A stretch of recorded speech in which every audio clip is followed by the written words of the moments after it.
So I should be writing. I know this. I'm not quite sure what I want to write about at the moment, though, because I've got quite a few um, irons in the fire, as it were. Um, okay, I think I need to flip my camera around here, and because at the moment you're seeing the reflection of my screen and my computer screen in my glasses. So I'm going to shut my computer, so that's a little better, and then I'm going to do that. So hopefully, I can't see what you're seeing now, but at least I don't think you'll have the reflection in my glasses. But anyway, um, so yeah, I need to get back into writing. I haven't been doing any writing for quite some time, and that's unfortunate because I want to be a writer, and I need to write in order to be able to do that. I'm going to. Um, so I'm going to try and be stricter with myself and make sure I write something every day, even if I'm knackered after a long shift at work. Hopefully, I'll get in the habit of writing before work if I'm working in the evenings, but we'll see. Um, I'm going to try and be strict with myself. But anyway, my dad wants me to write my story, which is interesting. Well, this is the problem. I don't think that the story about me would be particularly interesting. I'm also aware, though, that the reason why I don't find me interesting is because I'm me. Most people don't think them usually don't think of themselves as interesting. They're usually fascinated by other people.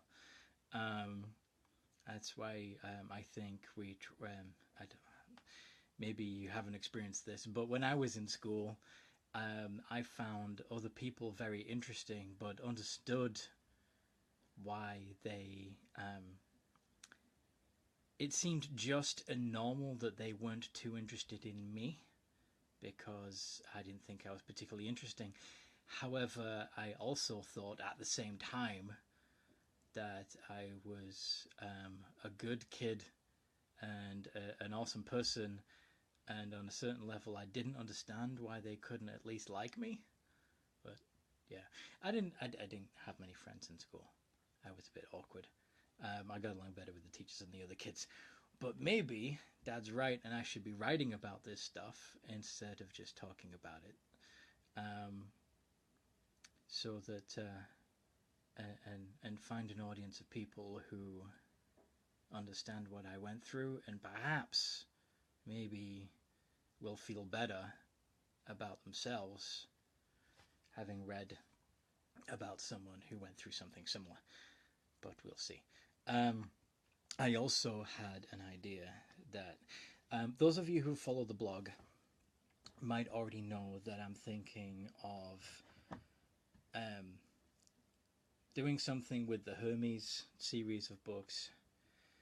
The first one in the series is called Hermes 925, based on an old idea I had that if there was a portal gate, if there was some kind of wormhole that wasn't used to, it is used to traverse the stars, but one end of it is actually on Earth and the other is on the spacecraft, allowing being an astronaut to be a 9 to 5 job. So, and the AI on board the ship is called Hermes, which, based on another old idea, um, becomes sentient. Spoiler alert. Um, so it's called Hermes 925. But then another old idea was to do parallel storylines, branch to create branch points in a story in which things happen a little differently. I've already started working on the first branch point of the Hermes series, which is called Hermes 360. Literally looking at a different way because I decided on Hermes 925, I was going with um, a journal style, which in hindsight, though interesting, doesn't work very well in a society where everyone is connected to the internet almost all the time. Um, so in Hermes 360, instead of him writing a paper journal, which I justify in Hermes 9 to 5 because he doesn't want the things he's writing about becoming part of the public knowledge. However, this is flawed because anything that he would looked at would be recorded by the Enveron system. Anyway, okay, I'm getting off topic. For those who haven't been following Hermes 925, the Enveron system is a device worn on the back of everyone's neck, which interfaces through through conduction rather than through than a physical connection. Your central nervous system through your spinal cord. So, like I said, it's an induction current. So there's no wiring that directly connects to your spinal cord, but nevertheless, data is transmitted through the skin into the spinal cord and vice versa. Which I thought was a cool idea. So the Enveron system allows you to see the world differently. You can edit the way you look at things. You can look at an object and get the user definition, like a wiki definition of what it is, description. That's yeah. So look at a tree, you can tell that it was an oak, and that particular oak was planted by such and such a person in such and such date, and interesting facts about the place, like such and such a person's dog frequently pees on it, blah, blah, blah, blah. So, in fact, in one of the parts of the story already written, a public toilet, a specific public toilet, has been tagged the porcelain poop eater, and now that's what that particular toilet is called when you look at it through the Enveron system. It allows people to wear personal avatars to look however they want. It allows you to play interactive augmented reality games on your way to work.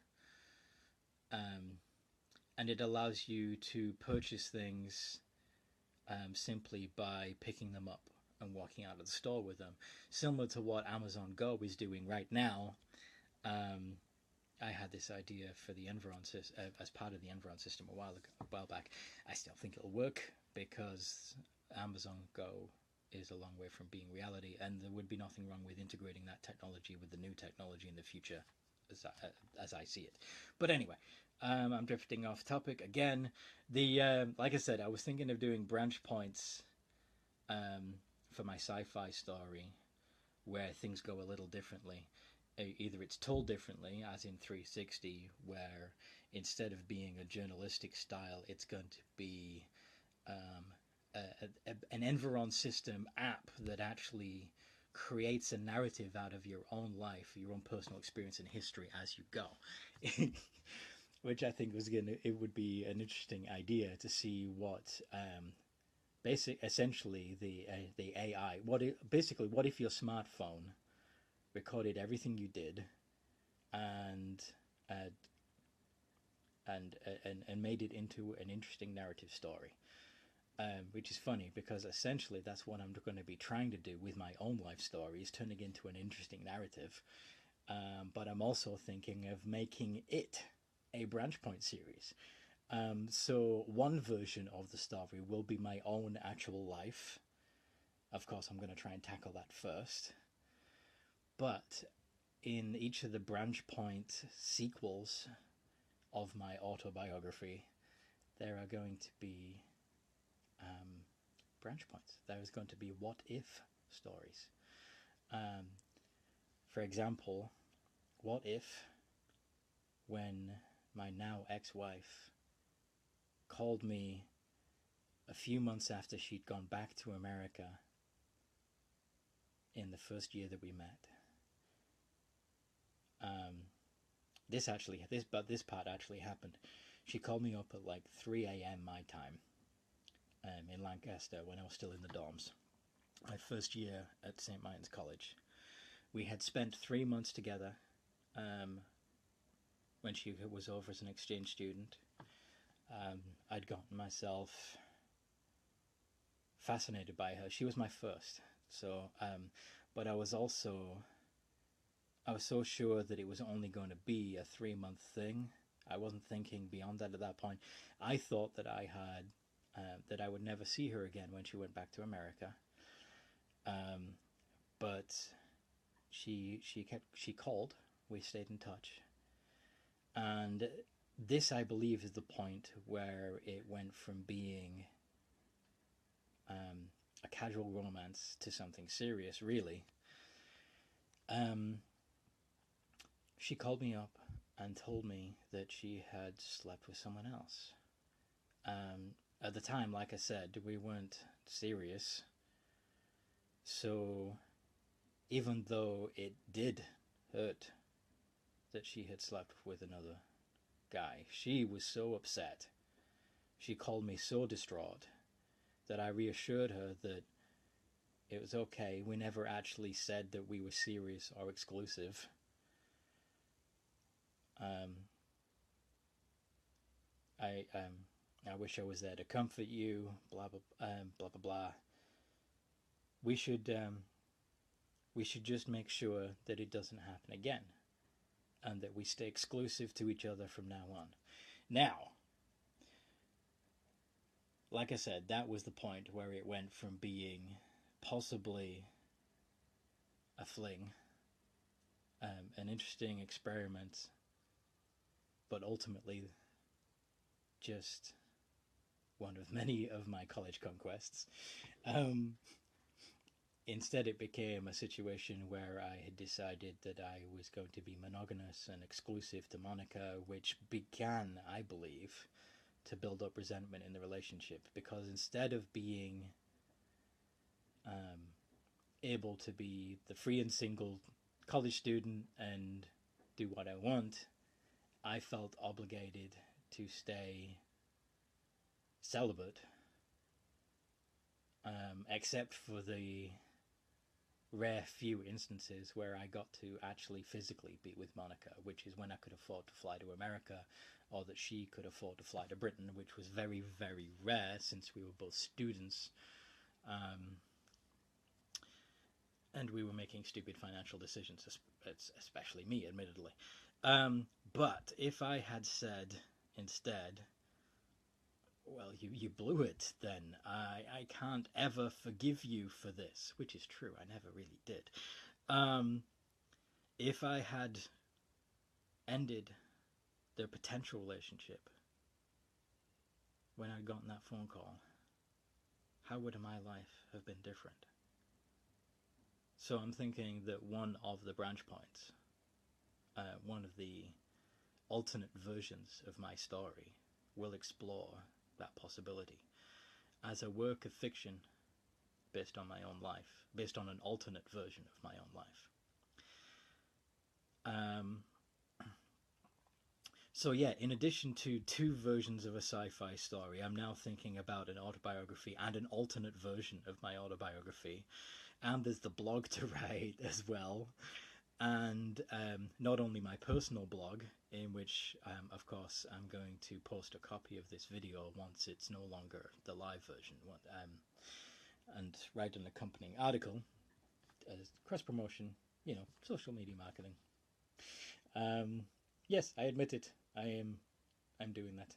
I'm hoping to promote myself through multiple channels, so this will also be posted on YouTube, or at least that's the plan. I've also committed myself to the Games and Geekery blog idea, where I blog about something specifically gaming related or geeky. I have friends helping me work on that, but they've been busy too, so that blog also has been silent for a while. I'm also supposed to have a YouTube channel, which of course I'm hoping this will be the first episode of. Don't know what I'm going to talk about. I'm not going to have time to do all of this every day. I would love to commit to doing a YouTube episode every day, to writing a blog article on my personal blog, and on the Games and Geekery blog every day, and writing something towards my books every day. But sadly, if I did that, I would have to quit my day job at the bar, which personally wouldn't be such a big loss. What would be a big loss is the paycheck, because I'm getting around £200 a week. I'm blowing half of that on food and spending time with friends and family and seeing the world a bit and buying toys and games. And the other 100 is to be saved towards self-publishing costs in the future. But I'm not going to have anything to self-publish if all of my time is spent working. Well, not all of my time, but because I'm only working about 30 hours a week part-time, but it still seems too much because it's a fairly physically demanding job. The pub I'm working at, which is the Brown Cow, I like working there, and I like being busy. I actually do like coming home exhausted, which is what I do on a busy day. I just don't like that I'm always tired on my days off. Which unfortunately means that I don't feel like writing. I just feel like vegging whilst playing Skyrim, which is awesome. I'm playing around with the mods on the Xbox One, and it's kind of entertaining. Some of them I'm going to have to remove again because they're glitchy or just pointless. I'm kind of random today. I liked the idea of the Sheogorath mod, where you could actually have Sheogorath as a follower, but it doesn't seem to be working.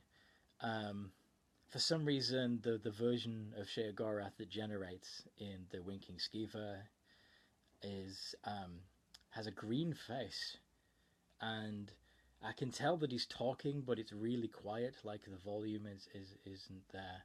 It doesn't match the volume of the other characters. And no matter what I do, I only seem to have one option, which is "Who are you?" I don't seem to be able to make him follow me. So I'm gonna get rid of that mod. But anyway, what was I saying? Oh yes, I don't find the time or inclination or energy to write lately, which is a problem. I would love to be able to just quit and write full time, but then I would have no source of income until I can finally burst the break-even point and get enough YouTuber followers to have advertising, and that advertising cover the costs, which won't happen for a long time. I've been watching a YouTube channel called Good Mythical Morning with Rhett and Link. It's very entertaining. I highly recommend you watch it. My girlfriend Laura recommended that I watch it from episode 1, so that's what I'm doing. I love Laura very much, and I'm very happy, which is another thing. That's actually a stress relief. Actually, worrying about. I had this foolhardy idea that if I could just forego dating altogether, just not even think about women, I would be able to focus on my writing better. But unfortunately, being girlfriendless made me very depressed and lonely, and I'm actually feeling more focused, more able to write now that I'm with Laura, which is cool. Which is part of the reason why I'm doing this little video. I'm just going to check it's still recording. Yeah, I think it still says it's live. So yeah. So ideally, like I said, I would have some form of sponsorship, viewer donations. If you do actually want to do that, go to PayPal and use my email address, which is antonym.copeland@gmail.com. So ANTONYM dot Copeland, COPELAND at gmail.com, to send whatever you feel like donating to PayPal. If it happens, if I get enough tips from viewers to quit my day job, there will be a lot more writing, a lot more videos, a lot more me. You'll get to know me a lot better, I guess. And actually, hopefully, see my book on bookshelves one day. Either self-published, or if this attempt to get known, like, this isn't just to raise money. This is to promote me, really. Get people to get to know me, and like me as a person, so that you read my writing and buy my books and let me become an author. That's the whole idea, is to try and realize my dream of becoming an author, and to get to know lots of interesting people in the process. And it would be nice to be independently wealthy, but that's, putting the horse before the cart. First things first is to actually get writing and get a following, and make the time to write. So hopefully you'll help me do that, and hopefully there will be more videos, more blog articles, and books in the future. Thank you for listening. Have a great day.